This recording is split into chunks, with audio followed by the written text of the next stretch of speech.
Weverse 1999, a game that has taken the gacha community by storm, and in my humble opinion, it's an absolute blast to play, ranking among gems like Honkai Star Rail and Genshin Impact. Today we are going to explore this brand new gacha game created by Bluepoch and determine if it's worth your time or not. Alright, the way we are going to approach this is that we will take a look at all the different elements that make Weverse 1999 a unique game. And we will start this off with the gacha system because that is what most people are initially asking about. And then we will take a look at the art style, the combat, the story and everything else. When it comes to the gacha system, there's not a whole lot that is different from other gacha games. We have this little button down here and this will take you to the wish menu. Initially there are 4 banners, 2 event banners, 1 standard banner and a unique start of the game banner. I have already completed the unique banner, but the way it works is that you only need to spend 30 wishes in order to obtain a random 6-star character. Which takes us to the characters. In Weverse 99 you have a variety of different characters ranging from 2 stars all the way up to 6 stars. The 6-star characters are basically your 5-star characters in Genshin Impact, Star Rail and so on. Now what does the bad luck protection in Weverse 1999 look like? Well, very simple. Every 70 summons you get a 6-star character. But unlike other gacha games, you also gain an increased chance to pull a 6-star character once you get to 60 pulls. And that chance keeps increasing until you get your character at 70 pulls the latest. And that is basically how the gacha system works. The currency for the pulls can be obtained in 2 ways. The first one, obviously, is whaling. The second one is by playing the game. You have dailies, weeklies, and you also gain clear drops, which is the name of the currency by the way, by completing missions for the first time. So if we take a look at my story progress for example, and I am at the 3rd chapter right now, you can see that I would gain 60 clear drops by completing the next mission. On top of that, you also have hard modes. You unlock these while progressing through the game, and the first time you complete them, you also gain 60 clear drops. So basically, every single time you do an activity for the first time, you get clear drops. And that is kinda all there is to it. That is the gacha system of Weverse 1999 in a basic nutshell. Now, how is the combat in Weverse 1999? Well, it is unique in its own way, I would say. And I don't mean that in a negative way. The game is a turn-based game with a card system. Every character in the game has 2 abilities as well as 1 ultimate. Each of those abilities is represented by its own unique card, and for each combat level you can use up to 3 different characters, plus 1 character on reserve if one of your other characters falls in combat. You can fuse the same cards together in order to create stronger versions of them, and in some cases this will even change the way that the card works. So if we for example fuse these 2 cards, we now have a 2-star version which will deal more damage. And you can do that up to a 3-star version of said card. Like I said, each card has its own unique effect and they can all be categorized in attack cards, defensive cards as well as support cards depending on what they do.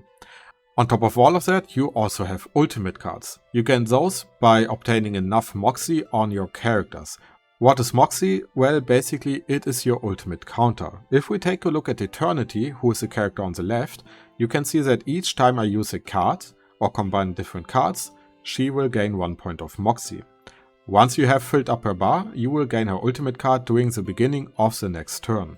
Speaking of turns, once you are done with your actions and once your enemy is done as well, a new turn starts which will refill your cards. So you don't need to worry about running out of cards. Obviously there's a lot more when it comes to combat. For example, there's a weakness system, there are different elements, some characters are pre-designed as DPS characters while others are support characters, some enemies have unique buffs and so on. There's a lot to it, but I will leave all of that for you guys to discover.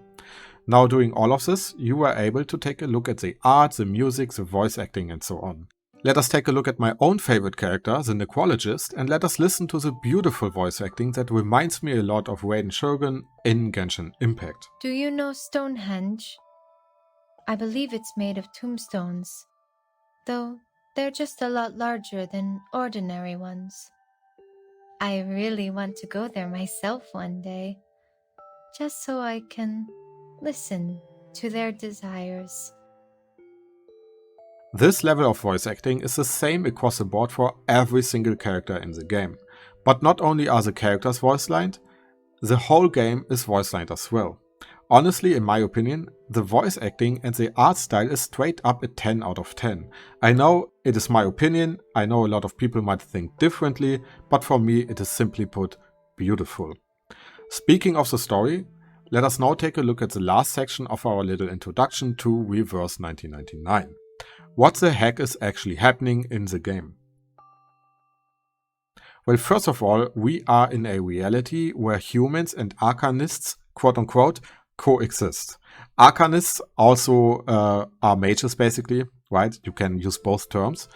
But here's the problem. On the last day of 1999, time has shifted, and instead of jumping to 2000, we are now going backwards in time. This event is caused by something called the Storm. During the story, we follow our main character Vertin, who is a timekeeper, and unlike everyone else, Vertin is immune to the storm, and because of that, it is her mission to find out what has caused this event. Of course, like any good story, Reverse 1999 also has a bad guy faction called Manus Vindicte. And Manus Vindicte basically embraces the storm. They want to go back in time because they want to go back to a golden age, whenever that golden age might have been or might be, I don't know. We will see about that. And that is basically the gist of the story. Has Manus Vindicte caused the storm, or are they just using it? Who is Vertin, and why is she immune to it? And who awaits us at the end of the storm? All those are questions I will leave for you guys to discover. Which brings us to the end of the video. Reverse 1999 is, like I said, a gem among gacha games, and it can hold up with titles like Genshin Impact or Honkai Star Rail. I hope with the video I have created some interest, and if you are interested, then check the game out by simply downloading it. I will leave a link to the main page of Reverse 1999 down in the description box. It is free to play, so just take a look at it. If you won't like it, then you can just simply uninstall it, but if you like it, I think you will find a hidden gem among gacha games. Other than that, thanks for watching. Leave a like, leave a sub, tell me what you think about Reverse 1999 down in the comments, and as usual, have a great day or night wherever you live, and I will see you guys in the next video. Bye bye.